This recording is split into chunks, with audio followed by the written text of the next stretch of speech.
Assalamualaikum warahmatullahi wabarakatuh. Yuk kita lanjut aja ke bagian berikutnya. Tapi sebelum kita lanjut, kita berdoa dulu ya.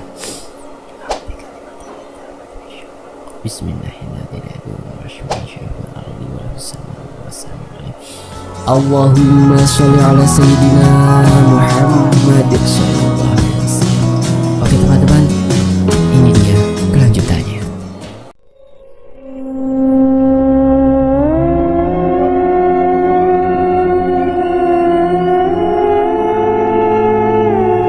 Jajang Sebarong atau ring sedapur. Sebuah santet yang digunakan untuk membinasakan satu keluarga yang terjadi pada tahun 2013.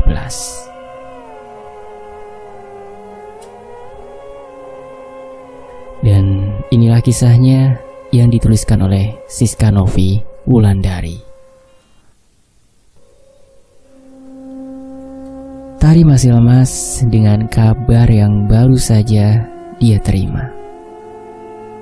Dia masih tenggelam dalam lamunannya. Asep, suaminya, hanya memperhatikannya dari kaca spion. Dek, sudahlah. Kita pasrah pada Allah yang Maha Kuasa. Apapun yang sudah terjadi, itu ujian dari Allah, ucap Asep setengah teriak. Tari mengusap air matanya yang terus membanjiri pipinya. Memang tidak bisa dipikir dengan akal yang jernih. Musibah terus terjadi kepada keluarga Tari. 4 hari yang lalu, putra pertama dari kakak Tari mengalami kecelakaan saat ia hendak berangkat bekerja saat hari pertama. Iya, kecelakaan itu terjadi akibat salah seorang pejalan kaki yang nyebrang dengan ngawur. Naas. Insiden itu menewaskan putra kakaknya di tempat kejadian. 2 hari yang lalu, juga ada kabar tidak baik dari keluarga Tari. Ayahnya, Pak Dawin, mengalami kecelakaan juga saat pergi ke sawah. Di jalan dia seketika ditabrak oleh mobil pick up yang remnya blong. Hingga akhirnya Pak Dawin terprosok ke dalam parit bersama sepedanya. Beliau mengalami luka ringan di lengan dan kaki kirinya. Setelah itu, musibah menimpa kami. Anak kami, David, mengalami kecelakaan di depan sekolahnya. Entah apa yang terjadi, kami belum tahu pasti. Mas, agak cepet biar segera sampai, ucap Tari. Asep mulai mempercepat laju motornya. Dia dan Tari masih belum tahu pasti apa penyebab David mengalami hal seperti itu. Hanya kabar dari gurunya bahwa dia sedang dalam perjalanan ke rumah sakit untuk mengantar David. Setelah itu tanpa pikir panjang, Asep dan Tari bergegas ke sana. Sesampainya di sana, Tari buru-buru berjalan dan menanyakan kepada petugas di mana ruang David dirawat. Mohon maaf, pasien dengan nama Maulana David Erlangga ada di mana ya? Saya orang tua pasien, ucap Tari khawatir. Sebentar ya Bu, ditunggu, saya lihat dulu, tegas petugas. Pasien dengan nama Maulana David Airlangga sedang berada di ruang IGD Bu. Silakan Anda jalan lurus lalu belok kiri, jelas petugas. Tari tanpa pikir panjang berlari dan disusul Asep mengikutinya. Di depan ruangan sudah ada 2 orang perempuan yang sedang duduk. Bu Tari, mohon maaf, kami sangat mendadak mengabari Ibu mengenai David. Silakan duduk Bu, minum dulu, ucap Bu Cici sembari memberikan minuman. Begini Bu, tadi pagi David hendak menolong seorang kakek tua menyeberang di jalan. Namun ada mobil elf yang kehilangan kendali hingga menabrak David. David terpental dan kakek itu selamat karena David sempat mendorongnya untuk menghindari kecelakaan tersebut. Akhirnya David mengalami luka cukup parah di kaki kanannya dan kakek itu selamat, Bu, sambung Bu Cici. Tari tak henti-hentinya menangis. Sudahlah, Dek, ditunggu saja. Sebentar lagi dokternya keluar. Beberapa menit berlalu, dokter belum menunjukkan batang hidungnya. Tari yang amat sangat ingin tahu kabar anaknya akhirnya berdiri dan berniat berlari ke arah pintu instalasi gawat darurat. Namun, usaha Tari dicegah oleh Asep yang menariknya untuk duduk kembali. Harap nangan di, sudah jangan kebanyakan tingkah toh, Dek. Di sini aja yang sabar. Tari kemudian menangis sejadi-jadinya, mengingat sebuah musibah yang datang bertubi-tubi pada dirinya. Di rumah, ayah dan ibunya masih menunggu kabar tentang cucunya David dari Tari. Namun, belum saja ada telepon berdering akan kabar dari David, akhirnya tanpa menunggu lagi ayahnya mengambil telepon. Terdengar suara sambungan telepon. Kemudian terdengar suara Tari menerima panggilan itu. "Nggih, Pak," dengan sesenggukan menangis. "Piye, Nduk? Kondisine David, Nduk? Bapakku khawatir iki. Duh, ya Allah. Cara bapak seger waras wis budal mrono, Nduk," ucap ayahnya. Tari hanya menangis.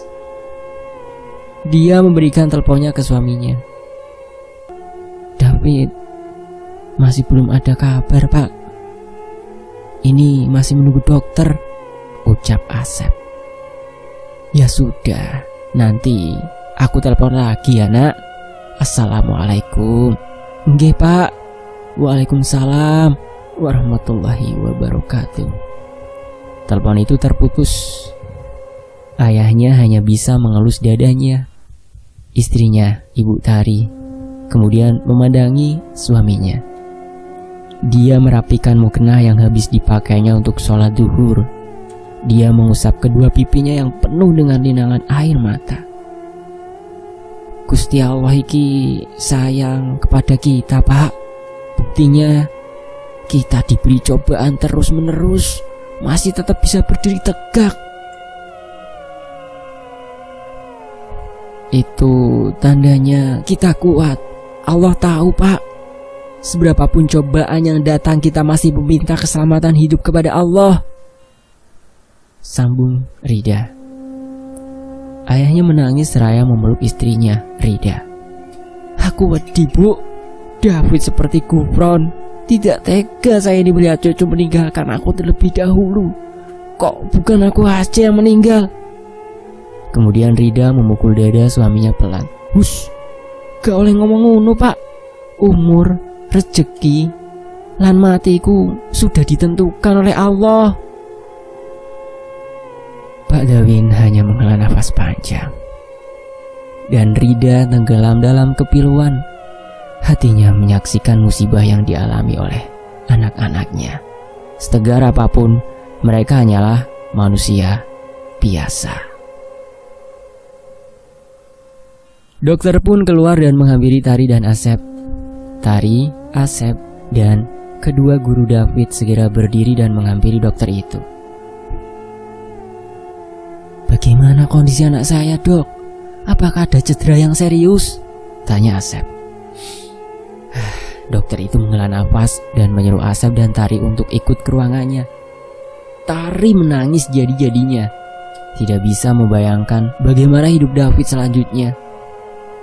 Jadi, karena kecelakaan itu, David mengalami luka parah di area kepala yang mana akan mempengaruhi kondisi mentalnya setelah siuman. Kemungkinan lumpuh, Pak, Bu, jelas dokter itu. Asep menunduk lemas dan Tari menangis tanpa henti. Akhirnya, setelah itu mereka kembali ke ruang IGD setelah diperbolehkan masuk. Asep mengusap rambut David. Dia tidak menyangka kejadian ini akan menimpa anaknya. Asep mengingat pagi tadi masih menyantap sarapan bersama dengannya, dan sekarang anaknya terbaring lemah tak berdaya di rumah sakit. Kemudian telepon berdering. Rupanya kakaknya yang menelpon. Tari segera keluar dan mengangkat teleponnya. "Assalamualaikum mas," ucap Tari. "Waalaikumsalam warahmatullahi wabarakatuh." "Bagaimana sih Tar? Kakak kok udah dikasih tahu David masuk ke rumah sakit?" "Aku dikasih tahu bapak. David bagaimana? Tidak apa-apa kan? Baik kan kondisinya?" "Ya Allah Tar, kakak masih belum bisa berpikir. Kamu tahu kakak habis kehilangan Gufron." Mereka berdua kemudian menangis. Dan tidak ada perkataan yang keluar saat itu untuk beberapa saat hingga sebelum telepon terputus. Tari menjelaskan bahwa kondisi David baik-baik saja. Belum cukup tega Tari untuk memberitahu kondisi David yang sebenarnya. Dengan kondisi yang masih belum kuat berjalan, Pak Dawin dan Rida pergi ke rumah sakit. Di sana sudah ada Redi, kakak Tari yang ke rumah sakit sejak insiden itu terjadi. David sudah pindah ruang, namun Redi tampak murung dan terlihat memikul beban yang sangat amat luar biasa. Tak terlihat Tari dan Asep di luar sana. Hanya Redi seorang diri duduk di depan ruangan. Istri Redi tidak bisa ikut karena Hilya, istri Redi, sedang sibuk di rumah untuk acara tahlilan sampai nanti 7 hari kematian Gufron. "Loh Di, kok ada di luar nak? Kemana Tari?" ucap ibunya. Redi yang terkejut dengan kehadiran ayah dan ibunya sontak berdiri dan mencium tangan mereka berdua. "Aku cari angin bu, Tari sama Asep ada di dalam nemenin David," ucap Redi. Kemudian Rida dan Dawin segera masuk untuk mengetahui kondisi cucunya. Redi kembali duduk dan memilih untuk tidak ikut ke dalam. Tari yang melamun di depan David hanya memperhatikan anaknya dengan tatapan yang kosong.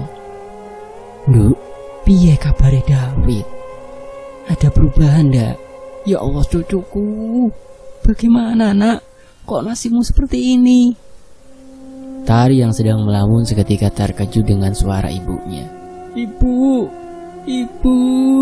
Dengan memeluk Rida sangat erat, Rida membalas pelukan Tari. Ayahnya dengan kaki yang setengah pincang menghampiri dan memandang David. "Apa sudah siuman Tar? Ya Allah, tidak tega rasanya aku ini melihat." Tari kemudian mengambil kursi untuk ayahnya dan menyuruhnya duduk. Rida kemudian menuntun Tari keluar ruangan dan membiarkan seorang kakek berdua dengan cucunya. Pelan-pelan mereka keluar. Sesampainya di luar, "Wes, kalian cerita ke ibu. Apa yang sebenarnya terjadi sama David?" ucap Rida di hadapan kedua anaknya. Tari kemudian menangis dan menahan agar suara tangisannya tidak terdengar oleh ayahnya. Kakaknya kemudian memeluknya dari belakang, memberinya dukungan untuk keadaan yang terjadi. "Bu, aku sudah menahan semampuku agar ibu dan bapak tidak khawatir dengan kondisi David. Aku gak tega bu, nyawang bapak tambah abot pikirane," ucap kakaknya. Rida kemudian duduk. "Ya Allah Gusti, kuatno hatiku ya Allah. Meskipun kalian tidak cerita, keadaan David sekarang tidak bisa membohongi mripate ibu. Mripate ibu sama bapak itu udah melihat kenyataan ini." Rida menempelkan tubuhnya ke tembok. Tari bercerita. Hari berlalu. Tepat 7 hari kematian dari Gufron. Di rumah itu terdapat beberapa orang yang sedang membantu keperluan tahlil untuk nanti malam. "Lah iya bu ibu, setahun kok Pak Dawin dan anak-anaknya dapat musibah terus. Habis anaknya Redi, sekarang anaknya Tari." Kalau aku, Kadi Rida, aku tanyakan kepada Mbak Jiwo, ini pasti dibuat orang. Aku kok mikir kena prank sebarong ya bu. Santet itu loh, apa itu sebutannya? Ucap Munah menjelaskan. Tiba-tiba istri Redi datang setelah mengambil belanjaan di melinjo atau tukang sayur. "Ya Allah Mbak Hil, gak kroso Gufron wes 7 dinane. Aku belum percaya rasanya. anak setampan dia kok sudah berpulang dahulu.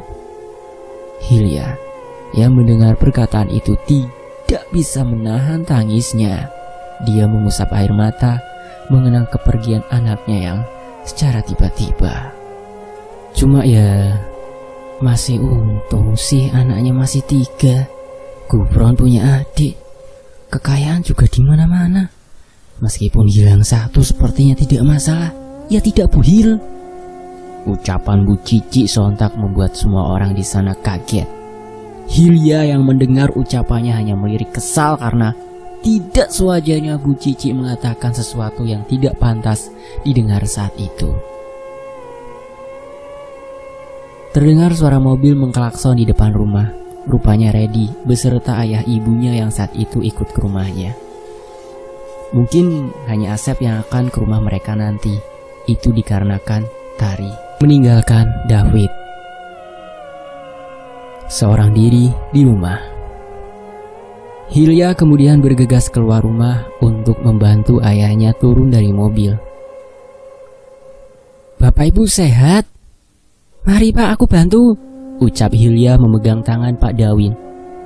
"Alhamdulillah Duk, tinggal kaki saja masih lumayan sakit," ucap Pak Dawin. Kemudian Hilya menuntun ayahnya duduk di teras rumah. Rida, ibunya, langsung bergegas ke dapur untuk membantu memasak dan melakukan pekerjaan lain yang belum selesai. Di dapur Rida menatap serius ke arah Cici. Rida sangat paham betul setelah kejadian itu hubungannya dengan keluarga Cici sangat renggang, di mana dulu Cici adalah teman kuliah Reddy.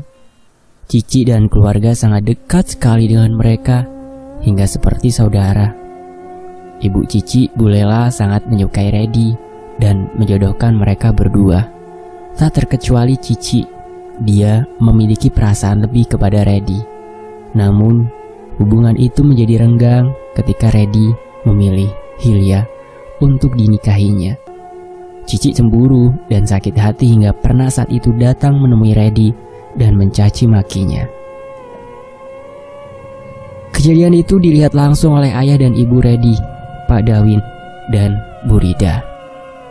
Sejak saat itu, keluarganya tidak pernah bertemu dengan Cici maupun keluarganya.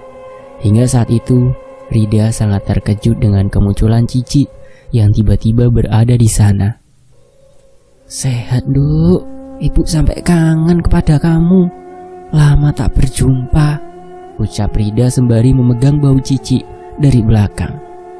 Cici membalas dengan tatapan penuh keangkuhan, seolah dia memberikan isyarat bahwa dia tidak lupa dengan kejadian itu.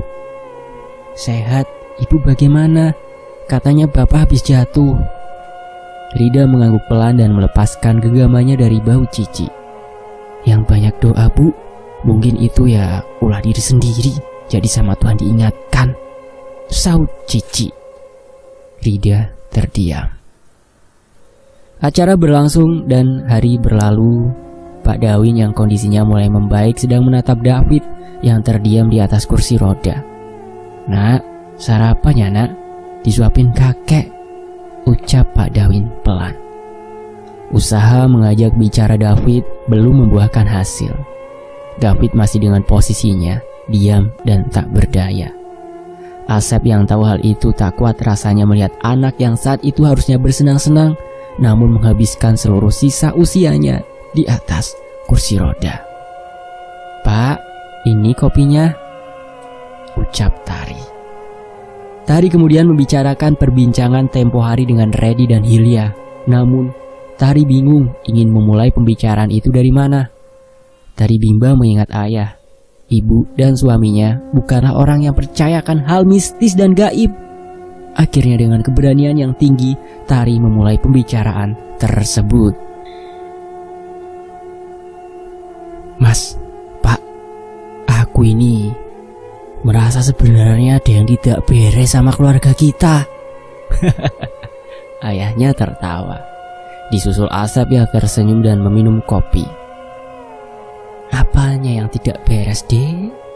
Kita ini sudah diberi nikmat oleh Tuhan. Masa masih belum beres aja?" Ya, Tari sudah menduga bahwa jawaban suaminya akan seperti itu. Gak ngono mas, aku ini bukan mau suudon kepada orang. Gaib itu ada mas. Hanya saja aku ini menahan terus dari dulu. Asep dan ayahnya hanya saling melihat. Biarlah, lek ngono, gak ada yang percaya aku akan berobat sendiri untuk selamatnya hidupku dan keluargaku. Asep kemudian mendekati Tari dan duduk di sampingnya. Sudah. Aku tahu kamu banyak pikiran, Dek. Iya, memang tidak ada salahnya saranmu, Nak, ucap ayahnya. Tari yang saat itu sebal kemudian menjadi heran mendengar perkataan ayahnya. Asep pun mengangguk. Emang kamu mau minta tolong ke siapa? Berobat yang bagaimana? Tanya Asep sekali lagi. Keluarga kita ini gak beres mas. Aku ini ya mau nanyain ke orang pinter. Jelas Tari. Lah iya orang pinter. Lah terus siapa? Mbah Jiwo. Beberapa hari kemudian Tari meminta Asep untuk mengantarnya ke rumah Mbah Jiwo. Namun perasaan Asep sangat tidak nyaman sekali. Dia khawatir jika mendengar kabar tidak sedap mengenai keluarganya. Ayo Thomas, cepet. Tari terburu-buru. Asep mulai menyalakan sepeda motornya. Mereka pun berangkat. Sesampainya di rumah Mbah Jiwo, nampak begitu sepi sekali. Pintu rumah terbuka sangat lebar. Mereka berdua heran, mengapa rumah dibiarkan seperti itu? Apa tidak takut ada maling masuk? Assalamualaikum, ucap Tari keras. Namun tidak ada yang menjawab.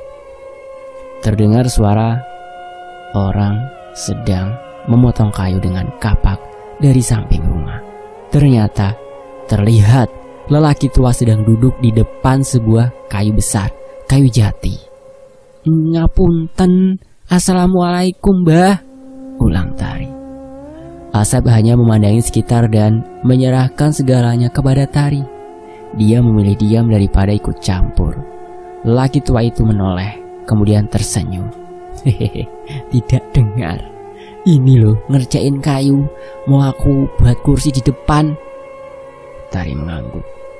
Tari kemudian kembali berjalan ke arah kursi yang berada di pelataran rumah, disusul Asep. Memang kursi itu agak sedikit rusak. Mbah Jiwo berjalan menghampiri mereka. Panjenengan sinten? Tanya Mbah Jiwo. Tari dan Asep menyalaminya. Kulo Tari mbah, ini suami saya. Anu mbah, mau ada perlu kepada jenengan mbah, jelas Tari. Mbah Jiwo duduk. Beliau diam lumayan lama. Asep dan Tari mulai kebingungan. Ciloko! Asep dan Tari terkejut dengan sikap Mbah Jiwo yang tiba-tiba berteriak seperti itu. Dia kemudian berlari ke arah ribunan bambu kuning di pojok pelataran rumahnya. Dia mengambil 3 batang bambu itu dan kemudian kembali lagi duduk di depan Tari dan Asep. Ada korek? Serius Mbah Jiwo. Wonten mbah niki, ucap Asep. Kurang ajar, teriak Mbah Jiwo. Benar-benar kurang ajar orang itu, sambung Mbah Jiwo yang tiba-tiba berdiri dan berlari ke arah sungai. Rumahnya memang dekat dengan sungai. Asep dan Tari tidak mengerti apa yang sedang dilakukan oleh Mbah Jiwo. Mereka hanya pasrah dan mengikuti kemana Mbah Jiwo pergi dan melihati apa yang sedang Mbah itu lakukan. Sungguh dek, tidak sampai pikiranku mengetahui dari maksud orang itu. Udah, jangan banyak bicara, ketus Tari. Mbah Jiwo kemudian mengambil air sungai itu dan menaruhnya ke dalam botol plastik. Kemudian dia berlari lagi ke arah rumahnya dan meletakkan air itu di meja. Mari ngene, lek bolak-balik ae, aku meneng ae. Gak aku ngetut nawang ora waras, dengus Asep. Tari hanya membuang muka. Mereka bertiga kemudian duduk. Ada apa ini mbah? Tanya Tari pelan. Mbah Jiwo tidak menjawab. Dia mengambil garam dari dalam rumah dan mengoleskan pada bambu itu. Setelah itu Mbah Jiwo membakarnya. Asep dan Tari semakin tidak mengerti apa yang sedang dilakukan oleh lelaki tua itu. Setelah bambu itu terbakar, Mbah Jiwo mengambil sedikit sisa bakaran bambu itu dan memasukkannya ke dalam air sungai yang ada di botol. Alangkah terkejutnya, warna dari abu itu menjadi merah pekat seperti darah. Asep memperjelas apa yang dia lihat. Tari hanya menutup mulutnya. Keluargamu dikirimi santet, Nduk. Santet Jajang Sebarong. Banyak orang mengatakan santet ini namanya pring Sebarong. Kenapa disebut Sebarong? Pring atau bambu. Kalau banyak itu namanya barongan. Filosofinya, santet ini dibuat untuk membunuh satu keluarga. Namanya Jajang Sebarong atau pring Sebarong. Begitu kata Mbah Jiwo. Ya, Tari hanya menangis dan memandangi Asep. Iya Mbah, saya dan keluarga memang secara terus-menerus tertimpa musibah. Sudah mau duhur, cepat pulang, sholat duhur dulu. Besok pagi aku ke rumahmu, kata Mbah Jiwo. Mereka mengangguk dan pulang. Asep hanya termenung di jalan, mencoba berpikir keras, namun tetap fokus menyetir sepeda motor. Tari juga terdiam. Mereka masih tenggelam dalam pikiran mereka masing-masing. Dek, awal mulanya dulu kejadian ini waktu Mas Redi menikah ya? Ingat tidak? Waktu Mas Redi hampir kejatuhan tenda. Tari mencoba mengingat. Memang keganjilan ini sedikit demi sedikit ditelaah oleh Asep. Memang ada sesuatu yang ganjil. Tari masih mencoba mengingat. Jenengan kok masih ingat ya Mas? Soalnya kejadian sudah lama sekali. Rupanya Asep menyadari keganjilan itu sudah lama. Namun dia lebih memilih melupakan dan dia anggap masalah kecil yang kebetulan lewat. Namun rupanya lama-lama Asep menyadari ada yang tidak beres dengan semua ini. Dia masih bersikap normal dan tidak membesarkan hal-hal yang terjadi. Kali ini Asep bertanya kepada Tari dengan suara yang serius. Waktu kae aku sama kamu kan masih pacaran, Dek. Ada nggak sesuatu yang terjadi sebelum Mas Redi menikah? Tanya Asep. Tari mencoba mengingat dan kemudian terkejut dengan sesuatu. Ada Mas, ucap Tari. Asep mengerem sepeda motornya dan menoleh kepada Tari. Ayo ngopi dulu Dek. Mereka singgah sebentar ke kedai kopi untuk membicarakan sesuatu. Oh poseng mbok iling Dek, mungkin ada salah kepada orang jadi sampai terluka dan di antara kita belum ada yang minta maaf. Tari kemudian terdiam. Di antara percaya dan tidak percaya dengan semua yang terjadi dan tiba-tiba menuduh salah satu orang yang dia pikir pelaku dari semua ini. Aku masih belum bisa percaya Mas. Mas Redi itu sebenarnya sudah dijodohkan loh. Tapi Mas Redi tiba-tiba menikah sama Mbak Hilya. Ya, aku kalau jadi Mbak Cicek sakit hati sih. Katanya sih mereka pacaran, tapi gak tahu lagi. Oh, namanya Cici, gumam Asep. Mereka saling termenung. Kemudian Tari berkata, ayo cepat pulang. Kasihan David. Bapak yo baru sehat Mas. Dan mereka berdua pun kemudian pulang dan waktu berlalu. Keesokan harinya, Pak Dawin sedang menyiram tanaman yang berada di teras rumah dengan ditemani David yang masih dengan kondisinya di atas kursi roda. Tari keluar membawakan secangkir kopi. Pak, Ibu teng pundi? Ini kopinya Pak. Tari meletakkan secangkir kopi di meja. Keluar itu ngejar tukang sayur. Salah sendiri. Habis subuh tidur lagi. Bangun ya kesiangan. Duh, tukang sayur diteriaki kok malah gak denger. Tertutup apa sih telinganya? Rida kembali dengan membawa sayur di tangannya. Dia tampak cemberut dengan tingkah tukang sayur pagi itu. Kan belanjanya sudah dipegang, Bu. Kok masih bergumam saja? Belanja apa sih, Bu? Tadi kan udah masak, tanya Tari serius. Iki lho, Nduk. Aku pesen jeroan, ada babat, mau aku masak besok, jelas ibunya. Dan tiba-tiba dari luar gerbang terdengar orang berteriak.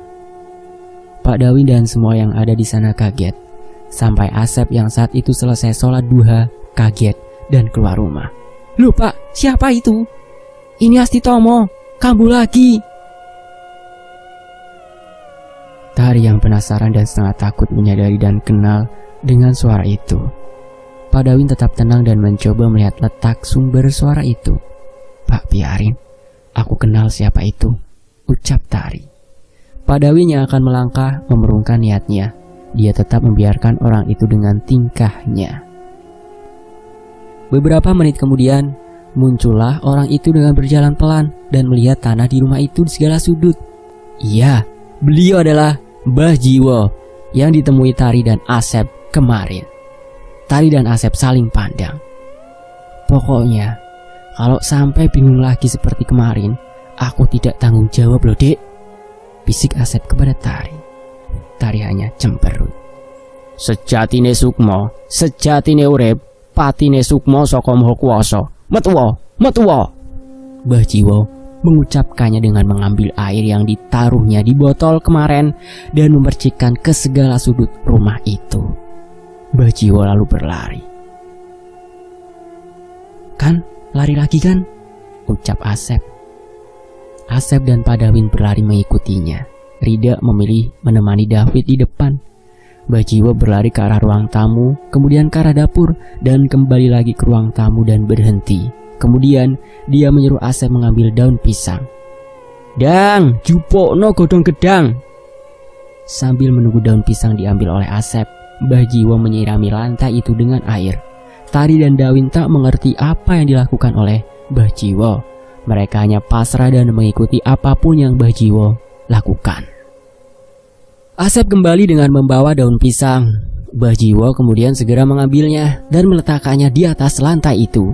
Dia membaca zikir yang entah bagaimana itu bacaannya. Tari dan Dawin mencoba mendengar, namun suaranya sangat kecil sekali. Kemudian Mbah Jiwo menarik sesuatu dari lantai itu. Sebuah kain berwarna putih dan masih banyak lumpur. Mereka keheranan, mengapa ada benda seperti itu yang bisa tertarik dari lantai? Kamu sudah cerita kepada bapak ibumu? Tanya Mbah Jiwo serius. Tari diam, hingga akhirnya Mbah Jiwo berjalan ke depan dan duduk di teras. Iki, ada pasangannya, ucap Mbah Jiwo sembari memperhatikan kain itu. Ini tali yang menjerat keluargamu. Ini di sini, aku hanya menemukan ini saja, tidak ada lagi, ucap Mbah Jiwo kepada Pak Dawin.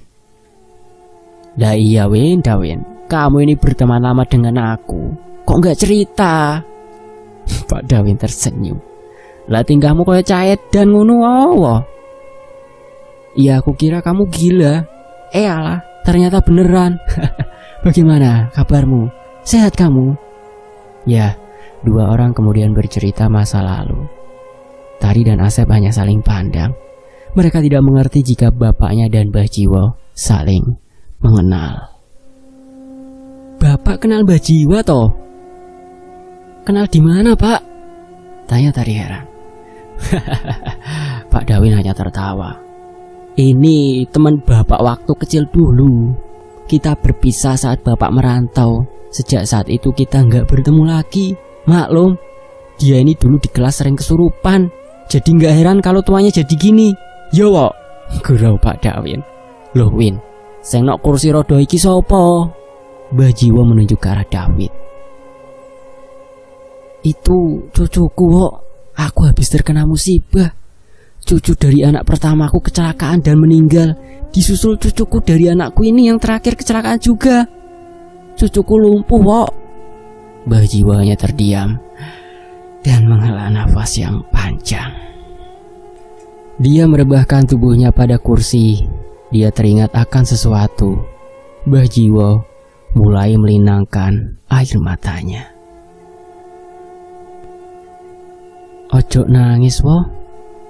Namanya hidup memang begitu. Oh ya, kabarnya Bumi sama Wiryati bagaimana? Sehatkah? Aku bertemu sudah lama sekali. Waktu lahirnya Bumi itu saja pas aku kembali ke sini dan tidak lama. Linangan air mata Mbah Jiwo semakin deras keluar. Pak Dawin yang merasa khawatir segera memegang pundaknya. Ada apa? Anak bojoku wis gak ono dunya, Win. Salahku emang gak mendengarkan nasihat istriku saat itu. Mbah Jiwo menoleh ke arah Dawin. Aku membantu seseorang yang habis melakukan santet. Dia terlihat tidak baik-baik saja. Apes Win, aku gak ngerti kalau dia sudah melakukan perjanjian dengan iblis. Mbah Jiwo menatap serius ke arah Dawin. Dawin tidak percaya dengan kabar yang dilontarkan Jiwo. Dawin menghela nafas. Kenapa tidak memberi kabar sih, wo? Ya Allah. Dawin mengelus dada. Mereka berdua terdiam. Ada seorang wanita datang, membawa anaknya yang sedang kesurupan. Katanya, anaknya sudah salah jalur karena cintanya dihianati. Akhirnya dia datang kepada dukun pintar di daerah pegunungan selatan, dan dia melakukan perjanjian dengan iblis untuk bisa melancarkan dendamnya. Dawin dengan rida serius mendengarkan cerita Jiwo. Nampaknya bukan hanya Pak Dawin yang mendengarkan. Tari dan Asep juga menguping pembicaraan mereka dari balik jendela ruang tamu. Saat itu dia bawa ke rumahku. Bumi yang menemui. Aku saat itu di sawah garapan. Belum selesai, Win, kerjaanku waktu itu. Entah apa yang terjadi. Saat aku kembali, Bumi dan istriku sudah aku lihat tak bernyawa di ruang tamu. Bumi dan istriku mengalami luka tusuk di leher dan dadanya. Mbah Jiwo diam. Yang aku heran, mengapa mereka membiarkan semua itu terjadi? Dawin menghela nafas yang sangat panjang. Dia sangat tidak tega dengan kondisi temannya yang seperti itu. Terus, dia kemana sekarang? Orang yang kamu tolong itu? Tanya Dawin serius. Aku masih mencarinya. Mbah Jiwo kemudian melihat kain yang habis dia tarik saat itu. Ini kan ada pasangannya, Win. Aku berfirasat satunya ada di rumahnya anakmu. Dawin melihat Rida. Rida kemudian mengangguk. Di hari itu juga Dawin, Asep dan Mbah Jiwo pergi ke rumah Redi. Sesampainya di sana, hanya ada Hilya dan anak keduanya yang sedang berada di teras rumah. Redi nampaknya tidak ada di rumah. Assalamualaikum, Duk. Waalaikumsalam, Pak, ucap Hilya. Loh, Mas Redi keluar, Pak. Ada acara dengan teman-temannya. Gak apa-apa, ini Bapak mau ada urusan. Ini namanya Mbah Jiwo, temannya Bapak. Hilya dan Mbah Jiwo bersalaman. Mbah Jiwo tanpa panjang lebar kemudian melihat setiap sudut ruangan yang ada. Dia berlari lagi ke arah tempat tidur Gufron. Nampaknya ada sesuatu benda yang bergerak dan diperhatikan oleh Mbah Jiwo di bawah lantai. Tiba-tiba dia berlari lagi ke arah kamar Redi dan Hilya. Nak, mohon maaf ya aku masuk. Ini tempatnya pasangan ini ada di tempat tidurmu. Hilya mengangguk pasrah. Nak, ambilkan daun pisang, cepat yo. Asep bergegas mengambilnya. Proses pengambilan terjadi dan seperti sebelumnya. Memang benar, Mbah Jiwo menarik sebuah benda yang ternyata itu kain yang sama seperti sebelumnya. Buhul. Terdengar suara ketukan sendok pada gelas di arah dapur. Hilya yang mendengar merasa aneh, karena di rumahnya hanya ada dia dan Tara, anaknya saat itu. Suara ketukan sendok dan gelas yang diaduk semakin keras dan semakin kencang. Semua orang mendengarnya, hingga Asep dan Dawin hanya saling pandang. Bulu kuduk berdiri. Mbah Jiwo mulai mendekat ke arah dapur. Dia melihat sekitar, nampak hening kecuali suara ketukan itu. Ting ting ting ting ting ting ting ting ting ting ting ting ting ting. Mbah Jiwo melalakan mata. Rupanya ada sesuatu yang dia lihat di dapur itu. Disusul Dawin dan Asep yang mengikutinya dari belakang. Mbah Jiwo memberikan isyarat untuk diam dan jangan mengeluarkan suara. Hilya memutuskan tinggal di depan dan tidak ikut ke dalam. Sosok itu kemudian tertawa. Tertawanya sungguh menakutkan sekali, sampai Asep gemetaran dibuatnya. "Sopo awakmu? Apa tugasmu nok kene?" tanya Mbah Jiwo. Sosok yang hanya terlihat dari belakang itu memiliki rambut yang berantakan dan panjang sampai ke lantai. Suara ketukan itu masih terdengar namun semakin lambat dan lambat. Hingga akhirnya sosok putih berambut panjang dan tinggi itu dengan cepat menoleh ke arah mereka. Suara cekikikan yang semakin nyaring terdengar dibarengi dengan sosok itu mendekati mereka. "Aku Pati Sukmo. Tugasku durung selesai." Asep hanya membelalakan mata ketika dia mengetahui rupa tubuh dari sosok yang ada di depannya. Sosok itu bergerak dengan daging yang tak utuh, tulang kelihatan dan bergigit taring. "Aku menuntut balas dari jabang bayinya Cici." Dawin kemudian kaget dengan namanya yang disebut oleh sosok itu. "Hei kau iblis, pergilah. Keluarga ini tidak punya salah kepada manusia, apalagi bangsamu," ucap Mbah Jiwo. Sosok itu kemudian menggerakkan segala yang ada di dapur dengan sendirinya. Kemudian satu persatu terlempar ke arah mereka. Mbah Jiwo kemudian mengeluarkan sebuah selendang dari tas kain yang dibawanya. Selendang itu bernama Petung Patih. Mbah Jiwo melemparkan selendang itu ke arah iblis itu dan terdengar suara ledakan mirip petasan 3 kali. Kemudian sosok itu berteriak dengan kobaran api yang menyala dari badannya. Sosok itu hilang dan lenyap bersama padamnya api dengan sendirinya. Kejadian itu selesai, namun masih menjadi tanda tanya besar di pikiran Dawin. Asep masih dengan ketidakpercayaannya dengan apa yang baru saja terjadi. "Bah, tadi tuh kok menakutkan banget." Mbah Jiwo duduk dan melihat Dawin. "Ada kejadian salahkah dulu, Win? Mungkin bersalah kepada orang?" Dawin berpikir keras.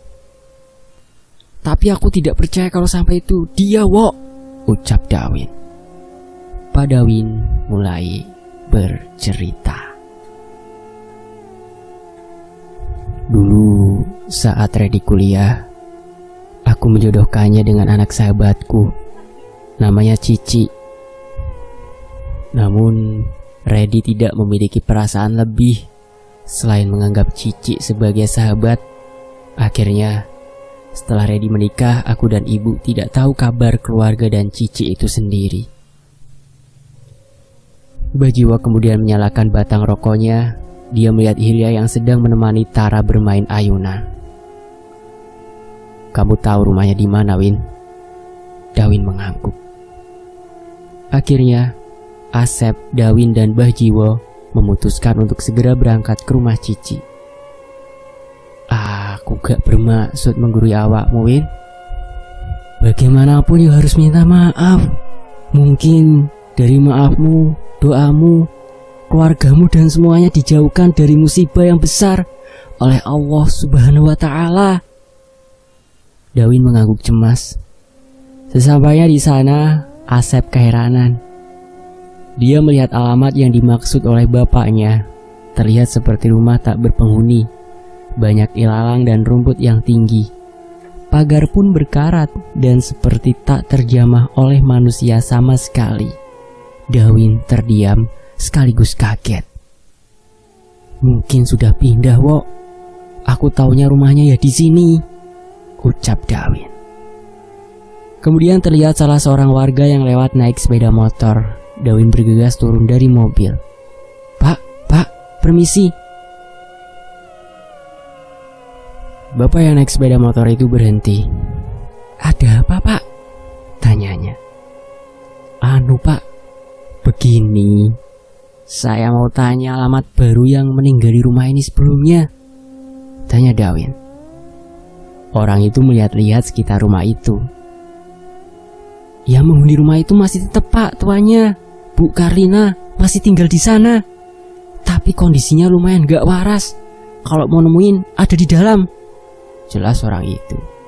Dawin terkejut mendengar penjelasan orang itu. Gak waras? Enggak Pak. Sejak anaknya dan suaminya meninggal, dia gak waras Pak.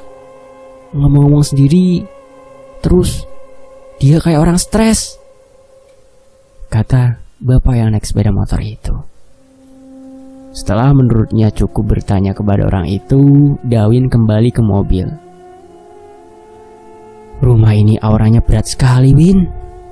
Yang punya masih di dalam, Wok, kata Dawin. Bajiwo menatap Dawin tajam. Kalau begitu ayo masuk saja. Kita lihat yang ada di dalam. Mereka masuk ke dalam. Nampaknya pintu pagar tidak dikunci. Asep merasa merinding saat memasuki area rumah itu. Nak, coba teriaki di samping rumah. Aku coba mengetuk pintu depan. Asep mengangguk. Nyuwun sewu, teriak Asep, namun tidak ada seorang pun yang menjawab. Asep mulai melihat ke dalam jendela. Alangkah terkejutnya Asep saat mendapati di belakang jendela yang dia intip terlihat wajah pocong yang pipi dan hidungnya bolong. Pocong itu terlihat berbicara namun tidak terdengar suaranya. Seketika Asep kaget dan meloncat menjauhi jendela itu. Allahu Akbar, Pak, ada setan. Ya Allah, merinding aku Pak. Ya, jerit Asep yang kembali ke arah ayah mertuanya berada. Ada apa toh Sep? Ucap Dawin terkejut. Halusinasi saja kamu itu. Asep gemetar dan ketakutan. Pintu depan tidak dikunci, ucap Bajiwo sambil membuka pintu itu. Wangi kemenyan dan bau busuk menjadi satu. Asep dan Dawin mulai mual. Bau apa ini? Kok tidak enak banget? Bajiwo meneruskan langkah kakinya masuk ke dalam rumah itu. Di dalam rumah itu gelap sekali. Tapi ada satu ruangan yang membuat Bajiwo menyipitkan mata. Ruang tersebut gelap namun terpancar cahaya dari beberapa lilin. Ada orang di sini, ucap Bajiwo yang terus berjalan menuju ruangan itu. Langkah kaki Bajiwo terdengar sangat pelan. Dawin dan Asep tetap mengikutinya dari belakang dengan menutup hidung mereka karena bau busuk yang sangat menyengat itu. Sesampainya di depan ruang tersebut, Bajiwo melihat wanita yang sedang duduk bersila. Di sekeliling wanita itu terlihat sebuah lilin yang mengelilinginya. Seperti membaca mantra, ternyata bau busuk dan kemenyan yang menjadi satu itu bersumber dari ruangan itu. Ketika wanita itu membungkukkan badannya, Bajiwo membelalakan mata. Terlihat dua mayat yang tergeletak di depan wanita itu. Dawin yang tiba di ruangan itu kemudian terkejut, sangat tidak percaya. Dia kenal betul siapa wanita itu. Karlina, ibu dari Cici yang dia jodohkan dengan Reddy dahulu kala. Mendapati ada dua mayat yang berada di depan Karlina, Dawin semakin terkejut. Dia ingat betul dengan kedua mayat itu. Kedua mayat itu adalah suami dan anak Karlina, Cici. Sangat tidak dipercaya dan dibuatnya kaget dengan apa yang dilihat Dawin saat itu. Bajiwo teringat sesuatu dengan baju mayat wanita yang dilihatnya. Dialah wanita yang dulu ditolongnya. Dan wanita itu pula yang membunuh anak dan istrinya.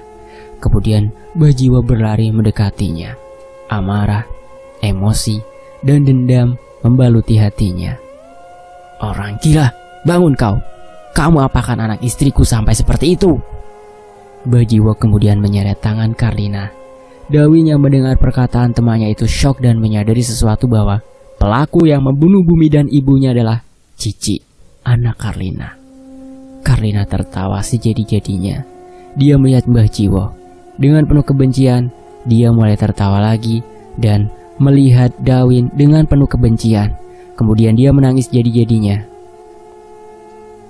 Dawin, kamu yang menyebabkan anakku seperti ini. Kamu yang menyebabkan semua seperti ini. Dawin menangis. Dia tidak mengerti mengapa Karlina menjadi seperti itu. Kamu dukun bodoh. Kalau kamu cepat kembali dan menyelamatkan anakku, tidak akan anakku seperti ini, kata Karlina. Apa salahku? Kamu bicara tak masuk akal. Anakmu sudah bersekutu dengan iblis. Itu salah dia. Karlina melotot ke arah mereka berdua. Asep yang bingung dengan apa yang terjadi hanya memilih diam dan tak bersuara. Dia tetap mendengarkan apa yang terjadi di depannya. Iki kabeh salahmu, Win. Kamu sudah tahu Cici sangat cinta sekali dengan Reddy, tapi kamu tidak pernah berpikir perasaannya sama sekali. Kau biarkan Reddy menikah dengan wanita lainnya. Dawin tertunduk bersalah. Lin, aku memang salah. Tapi aku tidak bisa mengontrol anakku untuk masa depannya, ucap Dawin. Bajiwo yang mendengar perkataan mereka kemudian menatap Dawin dengan penuh keheranan. Kamu kenal dengan orang ini, Win? Anaknya orang ini yang menyebabkan anak istriku mati. Dawin semakin bingung dengan yang terjadi. Karlina yang melihat Bajiwo langsung duduk dan memohon ampun kepadanya. Saat itu di luar kendali. Anakku sudah seperti orang kesetanan. Aku sudah mencoba untuk menahan Cici agar tidak melukai siapapun, tapi sesuatu terjadi. Aku minta maaf, Pak. Sungguh tidak ada niat membiarkan Cici bertingkah di luar kendali. Bajiwo meneteskan air mata. Dawin yang saat itu tidak mengetahui kabar Cici akhirnya meminta penjelasan tentang Cici dan ayahnya, mengapa dia sampai seperti itu. Karina menatap Dawin dengan penuh amarah. Dia berdiri. Ini semua karena salah anakmu, Reddy. Dia sudah menghamili Cici, Win. Tanpa aku sadari anakku menanggung derita sendiri. Saat Cici meminta pertanggungjawaban Reddy, justru anakmu itu mengacukannya dan pergi menikahi wanita lain. Setelah mencicipi keperawanan anakku, kemudian dia meninggalkannya begitu saja. Win, kau tahu apa yang dilakukan Cici saat tahu Reddy menikah? Anakku salah jalan. Hanya untuk bisa melampiaskan dendamnya kepada keluargamu, terutama Reddy. Cici bersekutu dengan iblis agar bisa menghabisi seluruh keluargamu. Dia mengorbankan anak yang dikandungnya sebagai tumbal pertamanya, yang diambil sendiri dari lubang kemaluannya. Anakku yang sudah diselimuti amarah, iblis, dan dendam sampai darah daging akhirnya meregang nyawa saat mempersembahkan janinnya sendiri. 1 tahun yang lalu, tepat di ruang ini, aku melihat Cici tak bernyawa dengan lumuran darah di mana-mana. Kamu bahagia di sana, Win? Aku tidak. Aku bahagia balas dendam anakku kepada keluargamu sudah terlaksana. Tinggal nunggu kamu, Win. Kamu yang mati. Asep berlari dan meminta bantuan. Kejadian itu akhirnya berlalu. Karlina dibawa ke rumah sakit jiwa. Kemudian mayat Cici dan suami Karlina dimakamkan dengan layak. Dawin, Bajiwo, dan Asep kemudian kembali. Di jalan, mereka diam dengan lamunan mereka masing-masing. Asep melihat ayahnya yang sangat memikirkan sesuatu yang berat. Tidak heran jika seperti itu. Kejadian itu memukul keras hatinya. Sesampainya di rumah Reddy, nampak Reddy dan Hilya sudah menunggu di depan pintu. Ayahnya hanya memperhatikan wajah Reddy dengan tanda tanya yang besar. Mengapa anaknya tidak menceritakan kondisi Cici saat itu?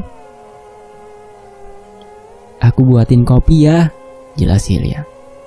Dawin tanpa pikir panjang langsung bertanya kepada Reddy. Le, apa benar Cici dulu mengandung anakmu? Tanya Dawin tegas. Reddy terkejut dengan pertanyaan ayahnya. Reddy kemudian menunduk dan kemudian menatap serius lagi ayahnya. Bohong, Pak, saestu. Saya tidak melakukan hal yang jelek kepada Cici. Aku sendiri tidak tahu Cici hamil anak siapa. Aku tidak merasa menidurinya, Pak. Tapi aku yakin, Pak, Cici kena korban pemerkosaan pas waktu kembali pulang dari kantor. Saat itu dia tidak menceritakan kejadiannya sebenarnya kepadaku. Namun Pak, ada yang ganjil. Aku melihat Cici bajunya bagian lengannya sobek. Dawin menghela nafas panjang. Nanti, ayo menjenguk ibunya nak. Tante Carly-nya seperti orang stres sejak ditinggal Cici dan suaminya. Kemudian Hilya kembali dengan membawa kopi. Bahas apa sih Pak? Kok bisik-bisik? Mas, mari Mbah, Asep, kopinya diminum. Reddy salah tinggal saat Hilya datang. Dawin kemudian tersenyum kepada Hilya dan meminum kopi yang dibawakannya. Ini loh, nostalgia Duk.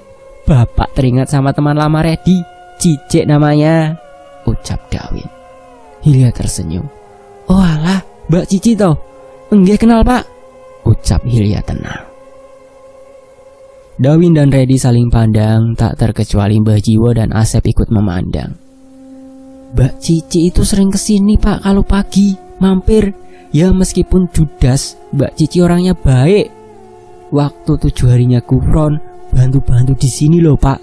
Tidak bertemu kah? Reddy kaget sejadinya. Dawin melihat Hilya tanpa berkedip. Asep dan Mbah Jiwo hingga batuk mendengarkan perkataan Hilya saat itu. Nak, Cici sudah meninggal 1 tahun yang lalu. Dan cerita berakhir dengan kejadian dengan tanda tanya yang besar. Terima kasih teman, dan terima kasih telah menikmati cerita ini. Sekian kisah dari Jajang Sebaron. Jika ada salah dan kesamaan dalam penyebutan nama, mohon dimaafkan. Sekian, penulis Siska Novi Wulandari. Dan saya pamit undur diri. Terima kasih sudah singgah di channel Fakta Sejarah. Sampai jumpa di kisah lainnya. Tetap di Fakta Sejarah. Wassalamualaikum warahmatullahi wabarakatuh.